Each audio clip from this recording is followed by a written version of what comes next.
Compagnon, laisse-moi t'interpeller directement. Oui, toi, là, qui me regarde comme on regarde une vieille carte au trésor, avec une pointe d'espoir, un peu de scepticisme et cette curiosité qui gratte. Réfléchis bien à ce que je vais te dire maintenant, parce que souvent ce sont les petites phrases, les silences, qui contiennent les plus lourds indices. On t'a raconté beaucoup de choses sur la Vierge Marie. De belles histoires, des prières qui réchauffent, des images qui consolent. Des processions, des chansons, des statues au regard bienveillant. Mais rarement, et attention à ce mot, la vérité crue, celle qui se cache derrière les rites, les dogmes et les vitraux. Tu connais ce sentiment, quand une histoire est trop bien peinte, il y a peut-être une fissure sous la couche de peinture. J'ai appris, au fil des ans, à m'approcher de ces fissures. Elles parlent. Alors je te pose une question simple, presque désarmante. Comment murió la Vierge Maria? Tu crois le savoir? Peut-être pas. Et ce « peut-être » est la première ouverture. Une porte qui grince, un fil tiré sur une tapisserie qui pourrait révéler une autre image en dessous. Regarde, les traditions se contredisent. Certaines histoires parlent d'un sommeil paisible, d'autres disent qu'elle fut emportée en lumière, d'autres encore placent sa dernière demeure à Jérusalem, Éphèse, ou dans un coin plus reculé. 3 lieux, 3 versions, comme si l'on avait découpé la vérité en 3 morceaux et qu'on les avait éparpillés aux 4 vents. Et puis il y a le texte sacré, la Bible, ce livre que tout le monde consulte. Curieusement, quand tu cherches une description précise de sa mort, tu trouves le silence. Pas un mot sur les dernières heures, pas une scène. Comme si quelqu'un ou quelque chose avait demandé que cette page reste vierge. Les institutions, elles, contournent le sujet avec élégance ou prudence. Elles trient, arrangent, mettent de l'ordre.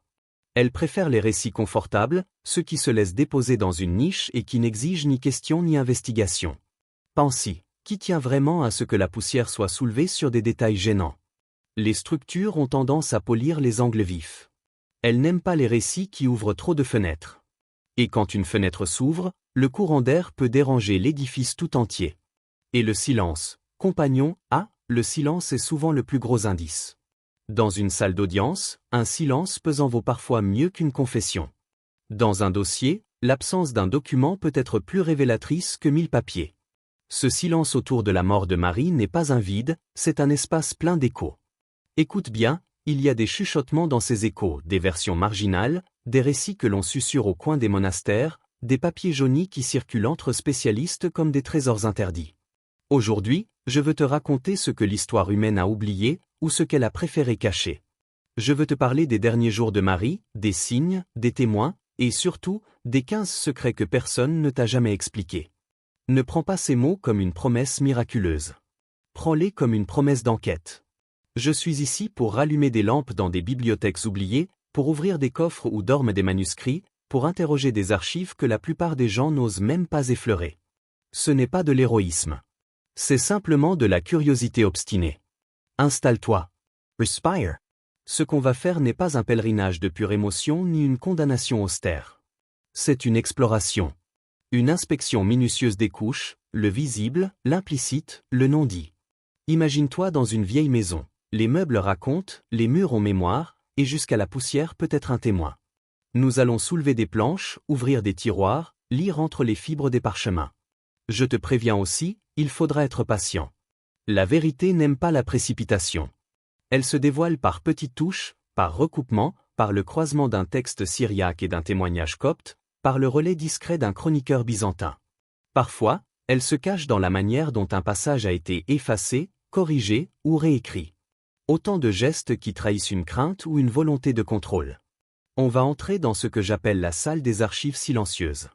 Ce n'est plus le terrain de l'émotion ou de l'intuition. Ici, nous sommes devant les faits, les textes, les pièces brutes.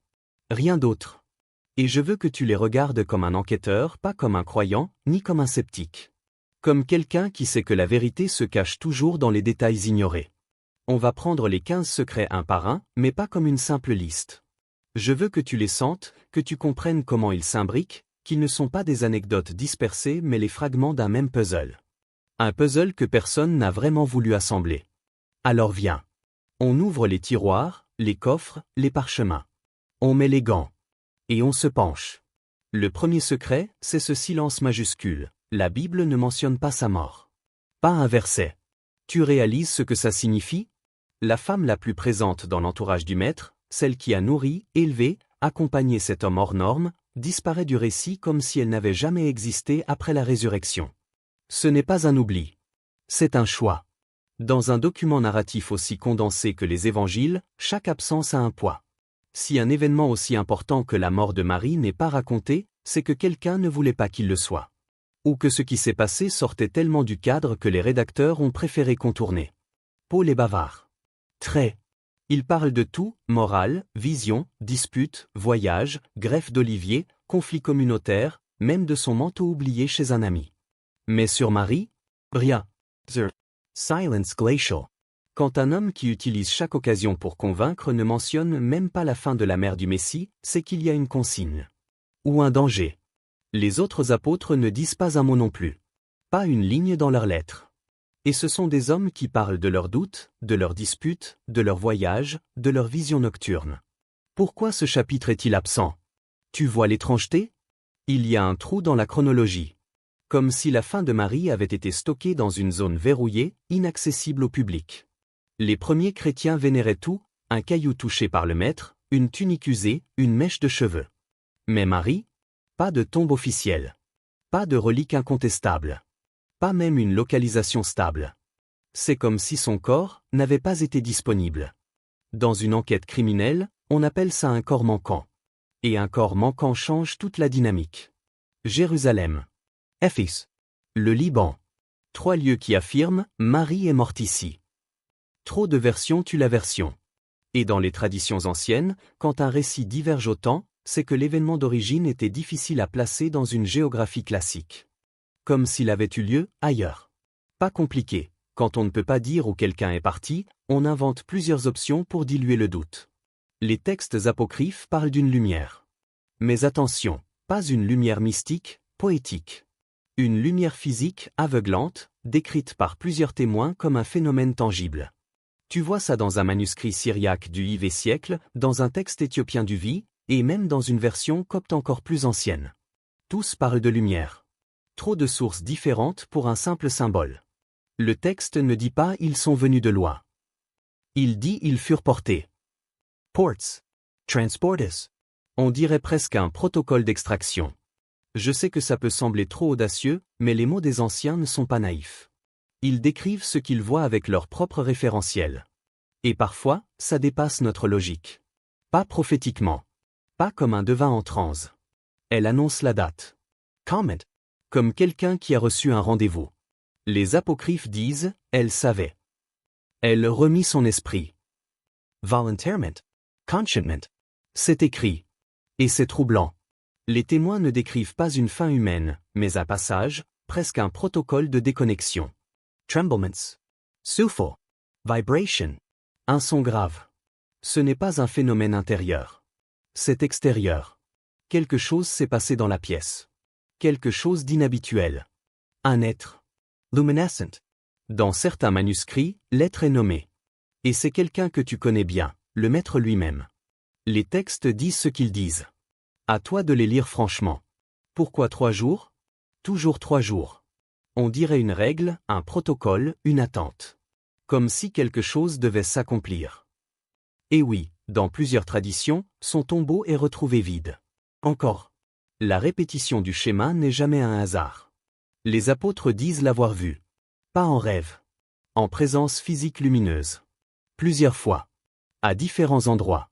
Des siècles plus tard, les institutions unifient le récit. Elles polissent. Elles arrondissent. Elles enlèvent ce qui dérange, ce qui questionne, ce qui brise trop les murs. Et voilà comment un dossier brûlant devient une jolie histoire à mettre sur les autels. Companion. Avec ses 15 secrets, une silhouette se dessine. Pas complète. Pas encore claire. Mais elle existe. Un scénario. Une logique. Marie n'est pas morte au sens où nous l'entendons, compagnon. La logique terrestre ne suffit pas pour comprendre son départ. Chaque indice que nous avons vu, chaque texte que nous avons ouvert, chaque témoignage apocryphe que nous avons effleuré, tout converge vers une conclusion troublante. Elle a été prise. Oui. Prise. Non pas volée, ni effacée, mais récupérée. Accompagnée. Guidée. Sortie de ce monde d'une manière qui ne ressemble à rien de ce que nous connaissons. Par qui? Je t'entends déjà poser la question. par ceux qui entouraient déjà le maître. Ces figures que l'on nomme parfois messagers, frères, anges, ou encore compagnons invisibles. Choisis le mot qui te semble juste. Mais il ne s'agit pas d'êtres éthérés et abstraits. Non, ce sont des entités concrètes, organisées, obéissant à une loi supérieure que certains appellent la loi du patron. Une loi qui régit la vie, la matière, la conscience, et qui ne laisse rien au hasard. Ces forces n'interviennent jamais sans plan, jamais sans protocole, jamais sans un objectif précis. Si tu regardes cela avec le cœur, tu comprends vite que ce n'est pas du surnaturel au sens magique ou fantastique. Ce n'est pas un miracle au sens où on nous le raconte dans les livres de contes. C'est une forme de technologie spirituelle. Une science invisible, mais tangible. Un processus maîtrisé qui obéit à des règles que notre esprit humain commence à peine à entrevoir. Comme un mécanisme complexe, une machine d'une logique parfaite, qui sait exactement quoi faire pour transporter une conscience d'un état à un autre. On ne parle pas de magie, compagnon. On parle de transfert, de passage assisté, de départ planifié. Un rapatriement, pourrait-on dire, comme si le patron lui-même avait décidé qu'il était temps. Et tu sais quoi ? Le simple fait que ce départ ait été organisé de cette manière change complètement notre perspective sur la mort. Parce que si Marie a été rapatriée, alors la mort n'est pas une fin, ni un gouffre, ni un châtiment. Non. C'est un processus d'extraction, un passage vers une autre dimension de l'existence, une transition planifiée, contrôlée. Une porte qui s'ouvre sans douleur et sans chaos pour celui qui sait y passer. Et ici, compagnon, tu dois entendre ceci. Je ne crois pas que les institutions religieuses aient voulu cacher cela par malveillance. Non. Je pense qu'elles avaient peur. Peur de ce que cela implique pour l'homme. Peur de ce que cela signifierait si la vérité s'imposait, que nous ne sommes pas limités à cette dimension, que notre conscience n'est pas condamnée par la mort, que la fin n'est pas la fin. Une peur qui transforme la curiosité en censure, qui transforme la lumière en mur. Car regarde, si Marie a été rapatriée, cela veut dire que le patron, dans son immense logique, a prévu un chemin précis pour l'âme humaine. Cela veut dire que tout ce que nous appelons disparition, tout ce que nous appelons deuil, tout ce que nous appelons perte, n'est qu'un voile sur le passage réel. Une extraction, un retour, une réorganisation de la vie au-delà de ce que nous pouvons mesurer. Et cela, compagnon, si tu y penses un instant, bouleverse tout. Notre vision de la mort, de l'au-delà, de la vie même, se trouve renversée. Et ce qui est encore plus fascinant, et je veux que tu le sentes bien, c'est que tout cela n'a rien à voir avec la foi aveugle ou les dogmes. Cela a à voir avec la réalité, avec ce qui est, et ce que nos yeux et nos esprits humains sont encore en train d'apprendre à comprendre. Ce départ de Marie nous montre un schéma, un protocole, une logique supérieure. C'est un enseignement caché dans les faits eux-mêmes, un code qui dit « La mort n'est pas ce que tu crois, la fin n'est pas la fin, la lumière existe pour ceux qui savent voir. » Alors, compagnon, prends un instant pour imaginer cela. Marie, assise dans sa chambre, consciente, entourée d'une lumière que les témoins décrivent comme aveuglante, et qui se prépare à franchir le voile avec dignité et maîtrise. Pas de douleur, pas de chaos, pas de panique. Un passage orchestré, parfaitement logique, comme une cérémonie cosmique à laquelle l'homme ne participe que par observation. Et nous avons juste les fragments de témoignages, les éclats de récits apocryphes, les traces de lumière, de vibrations, de mots transmis à demi-mot par ceux qui ont vu et compris, mais qui ont choisi de ne pas tout raconter. Voilà ce que je vois, compagnon. Voilà comment je comprends ce départ. Ce n'est pas une légende, ni une parabole, ni un conte édulcoré. C'est un fait interprétable, mais d'une interprétation qui exige à la fois l'esprit critique et le cœur ouvert. Un fait qui réinvente notre perception de la vie et de ce qui attend après.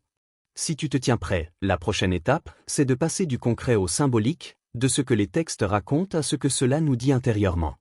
Là où le mystère devient message, et le message devient lumière. Tu vois, Marie n'a jamais été seulement la mère du Maître. Elle est aussi une figure de ce que nous pouvons être. Elle est un symbole vivant pour chaque âme qui se débat avec la peur, le doute, la solitude. À toi qui doutes, qui trébuches dans tes questions existentielles, à toi qui as peur de perdre ceux que tu aimes, à toi qui traverses des nuits où le monde semble s'éteindre, ce récit t'adresse un murmure. Il te rappelle que le silence n'est jamais vide. Il est plein de réponses si tu sais écouter. Le départ de Marie, compagnon, ne doit pas être lu comme un dogme imposé. Ce n'est pas une règle à suivre ou une histoire à répéter par cœur. C'est une promesse. Une promesse que la vie ne se termine pas là où nous le pensons. Que la mort n'est qu'un passage, un seuil, une porte que nous franchissons avec la même conscience que celle dont Marie a fait preuve. Nous ne mourrons pas. Nous rentrons à la maison. Et cette maison, tu l'as en toi. Elle n'est pas loin. Elle n'est pas inaccessible. Elle est là, sous le souffle, dans la vibration du cœur, dans la lumière que tu peux sentir quand tu écoutes vraiment. Si Marie est partie dans la lumière, ce n'est pas pour nous éloigner, ni pour créer une distance sacrée. C'est pour nous montrer quelque chose de fondamental. La lumière est notre origine, notre destination, notre essence. Tout ce que nous appelons ténèbres, tout ce que nous appelons perte ou fin, est simplement une frontière poreuse entre ce que nous voyons et ce qui existe au-delà du voile. Nous ne passons pas dans l'inconnu comme des aveugles. Il y a toujours une guidance, un chemin, un passage. Et ce chemin a été tracé pour chacun de nous, même si nous ne le percevons pas toujours. Le symbole secret, compagnon, il est d'une simplicité presque douloureuse par sa beauté. Tu n'es pas seul. Tu ne l'as jamais été. Et tu ne le seras jamais. Même dans tes doutes les plus profonds, même dans tes nuits les plus longues, il y a une présence silencieuse qui accompagne chaque pas que tu fais. Le patron a 1000 routes, 1000 portes, 1000 mains tendues. Des chemins que nous n'avons jamais vus, des passages que nous n'avons jamais empruntés consciemment, mais qui existent. Nous faisons partie d'un plan plus vaste que notre petite biographie terrestre, plus vaste que nos peurs, nos regrets, nos limites. Nous faisons partie d'une trame dont chaque fil est guidé, orchestré, même quand nous ne voyons que le chaos apparent. Et si tu écoutes vraiment, tu sens ce fil. Un fil qui relie le passé, le présent, et ce que nous appelons parfois l'au-delà. Le départ de Marie est ce fil. Il nous rappelle que chaque étape, chaque disparition, chaque séparation que nous vivons sur cette terre n'est qu'un passage vers la lumière qui nous attend. La lumière n'est pas une métaphore. Elle est réelle. Elle est tangible. Elle est ce que nous ressentons quand nous touchons l'essence de l'âme. Et si nous regardons bien, chaque geste de bonté, chaque souffle que nous offrons ou recevons, chaque acte d'amour est une petite lumière qui nous prépare à franchir ce passage. Alors, compagnon, imagine-la, Marie, marchant avec confiance, entourée de cette clarté que nous ne pouvons qu'entrevoir, et pense que nous avons tous cette capacité. Nous sommes tous porteurs de lumière, nous sommes tous reliés à ce plan immense que le patron a orchestré. Et ce plan n'est pas froid, ni distant. Il est attentif. Il est juste. Il est patient. Et même si nous trébuchons, même si nous tombons dans le doute ou le désespoir, le fil n'est jamais rompu. Tu comprends, compagnon, pourquoi ce récit n'est pas seulement une histoire ancienne. Parce qu'il est vivant. Parce qu'il nous parle à nous ici et maintenant. Parce que chaque secret que nous avons exploré, chaque lumière décrite, chaque présence suggérée, est une clé pour comprendre notre propre passage, notre propre existence, et notre capacité à trouver la lumière, même au cœur des ombres. Et alors que nous marchons à travers ces révélations, je veux que tu saches ceci, le mystère de Marie n'est pas une fin à comprendre, mais un chemin à sentir. Et si tu le sens, tu sais que tu n'es jamais vraiment seul. Que le fil est là. Que la lumière est là. Et que tout, absolument tout, fait partie de cette trame qui nous dépasse et nous protège, même quand nous croyons être perdus. Tu vois, beaucoup passent leur vie entière à chercher Dieu dans les structures de pierre. Dans les murs, les statues, les doctrines. Mais ces lieux, même sacrés, restent froids si ton cœur ne brûle pas. Ils peuvent être beaux, oui. Impressionnants, parfois. Mais ils ne suffisent pas. Le patron ne vit pas là-dedans. Il n'y a jamais vécu. Il ne se laisse pas enfermer, ni domestiquer, ni empaqueter dans un système. Le patron respire à travers toi. À travers ton souffle. Ton courage. Tes élans soudains de bonté. Tes silences que personne ne voit. Ce petit frémissement qui apparaît quand tu sens que quelque chose, quelque part, t'appelle. Cette intuition, compagnon, ce n'est pas rien. Ce n'est pas une illusion. C'est un rappel. Laisse-moi te dire ceci avec clarté, tu es plus que ce corps. Plus que ta fatigue. Plus que tes erreurs. Plus que tes peurs. Tu es un voyageur ancien. Un être qui a traversé bien des mondes, bien des nuits, bien des renaissances. Et même si les structures humaines t'ont parfois fait croire que tu es petit, fragile, insignifiant, elles se trompent. Tu es preciox, compagnon. Tu es attendo. Tu es guidé, même lorsque tu marches dans ce qui ressemble à de l'obscurité. Le départ de Marie n'était pas une exception. C'était un signe. Une manière de nous dire, regardez bien, ce que j'ai vécu, vous le vivrez aussi. N'ayez pas peur. Alors ne cherche pas Dieu dans les temples de pierre. Cherche-le dans le tremblement de ton âme quand tu contemples la lumière. Cherche-le dans cette force invisible qui t'empêche d'abandonner quand tout s'écroule. Cherche-le dans cette voix intérieure discrète, mais implacable qui murmure, continue, je suis là. Et crois-moi, il est là. Nous, toi et moi, nous ne faisons qu'effleurer les bords du mystère. Ce n'est que le début. Il reste tant de dossiers à ouvrir. Tant de secrets à déterrer. Tant de questions auxquelles personne n'a encore osé répondre. Et je te le promets, tant que tu seras là, tant que tu écouteras, tant que tu laisseras ton cœur s'ouvrir, nous continuerons l'enquête ensemble. Toi et moi. Sur les traces du maître. Sous la lumière du patron. À travers les ombres de l'histoire humaine.